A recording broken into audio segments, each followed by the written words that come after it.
Saksi ahli poligraf mengungkap soal sumber isu titipan terkait perselingkuhan Putri Chandrawati dan Brigadir Nofriansyah Yosua Huta Barat alias Brigadir J. Hal itu terungkap oleh Kepala Urusan Bidang Komputer Forensik Ahli Poligraf, Aji Febrianto Ar-Rosyid, saat menjadi saksi dalam sidang lanjutan di Pengadilan Negeri Jakarta Selatan, Rabu 14 Desember 2022. Awalnya, tim kuasa hukum Putri Chandrawati dan Verdi Sambo, Arman Hanis mencecar Aji terkait soal isu perselingkuhan kliennya dengan Brigadir J. Pasalnya dalam berita acara pemeriksaan Putri Chandrawati, tidak ditemukan pertanyaan mengenai isu perselingkuhan antara Brigadir Yosua dan Putri, dan itu juga diiyakan oleh Aji. Namun pertanyaan soal perselingkuhan itu muncul dalam pemeriksaan lie detector atau pendeteksi kebohongan. Lalu Arman mencecar tentang siapa pihak yang menitipkan pertanyaan soal dugaan perselingkuhan antara Putri dengan Brigadir J. Dijawab Aji adalah Kepala Subbidang Direktorat Kasubdit 1 bernama Wira.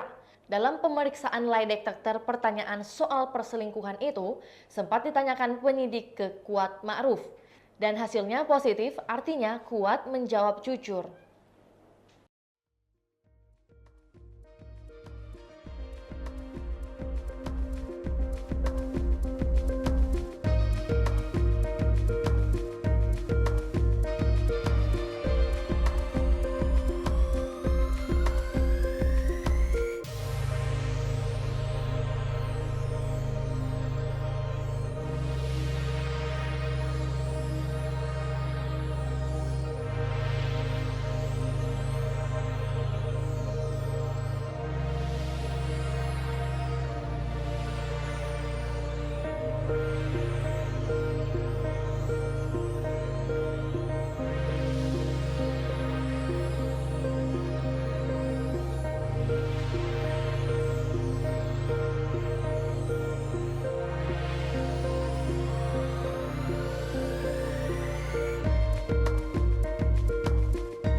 Itulah tadi berita hot news kita pada hari ini. Saksikan berita hot news lainnya hanya di kanal YouTube dan Facebook Tribun Timur. Terima kasih sudah nonton. Jangan lupa like, subscribe, dan share ya.